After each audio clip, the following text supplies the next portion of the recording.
Have you been wondering about the doc? An overview is coming right up.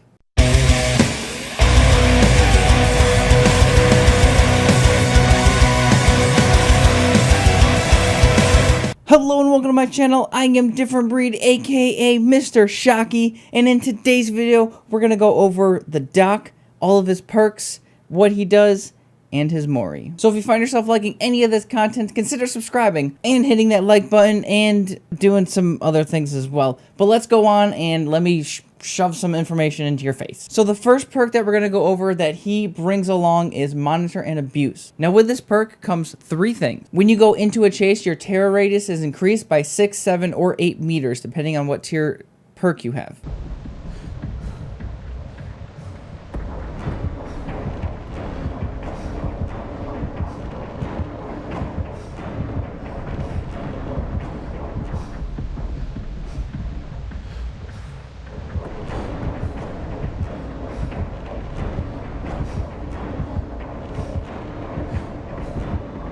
And when you're not in a chase, your terror radius is decreased by 6, 7, or 8 meters. And your field of view is also slightly, moderately, or considerably increased. Again, depending on what tier you have.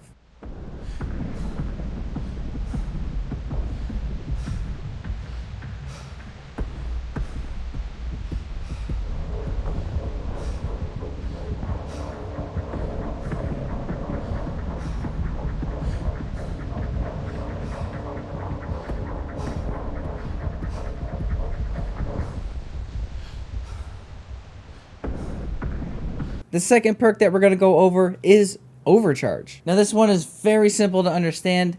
As the doc, you go up to a generator, you kick it real hard, you walk away, the survivors go, ooh, a gen that's regressing, let me go stop that from happening. They run up to it, they start wiggling their hands all in it, and then it goes, hey, great skill check coming right up, and they have to hit it. So they get this teeny tiny little skill check that if they don't hit it, then the gen pops, makes a huge noise, allows the killer to know which gen is being, or at least tried to be worked on, and it also loses 3, 4, or 5% regression, depending on what tier perk you have. And the difficulty of the skill check itself is also depending upon which tier perk that you have. Obviously, the higher tier perks, the harder the skill check is going to be. And by harder, I just mean it's going to be like a smaller bar. And get this, if a survivor succeeds that skill check, the generator won't regress any more than it already is. It'll just prevent the gen from blowing up.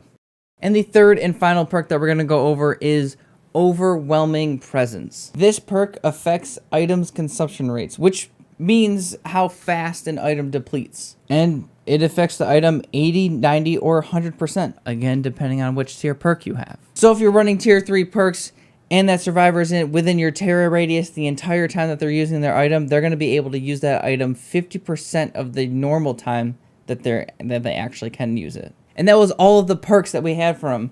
A little bit faster than the nurse, huh? So let's move on to what his ability is. The doctor has 2 modes. Punishment mode, just like every other killer, and also treatment mode. The treatment mode creates static within your terror radius and allows you to shock survivors. As a survivor, you can see the static underneath your feet, and to the right of your screen, you can see your madness tier. With that icon, you can see how much madness you have and how much you need to get to the next tier, depending on how you look at it. Survivors dealing with the electricity, either by shock or by the static, will tier up in their madness. And speaking of shocking, in order to shock a survivor, you need to go into punishment mode by holding down M2, and then you just hold down M1 and you can shock someone. And yes, you can shock someone through anything. Each time that you tier up, you will let out a scream that will alert the doctor of your location audibly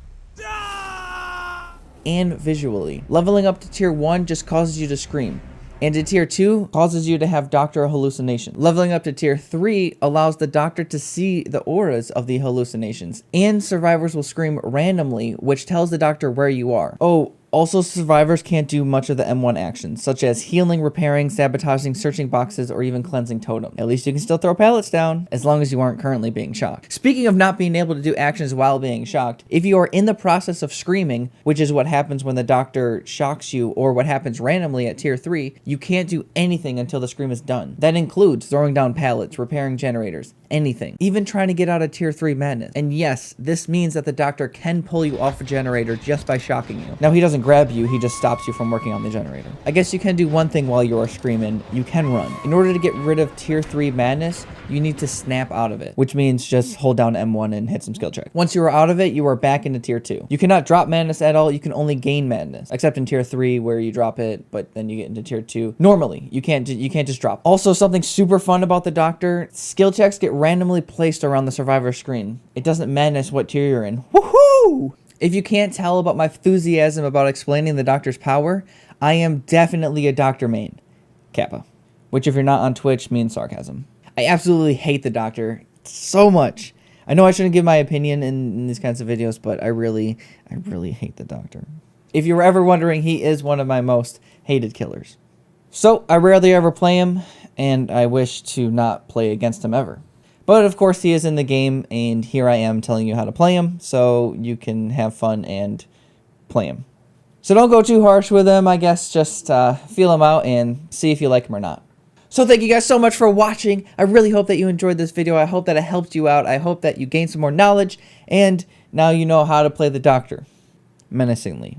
And as always, if you like this video, hit the like or subscribe button. If you enjoyed this content and you really want to help support and keep these videos going and keep more being posted and even different ones coming up, check out the links in the description where you can help support my channel. And come talk to me over on Twitter or at Twitch or in my Discord. And until next time, stay different, everybody.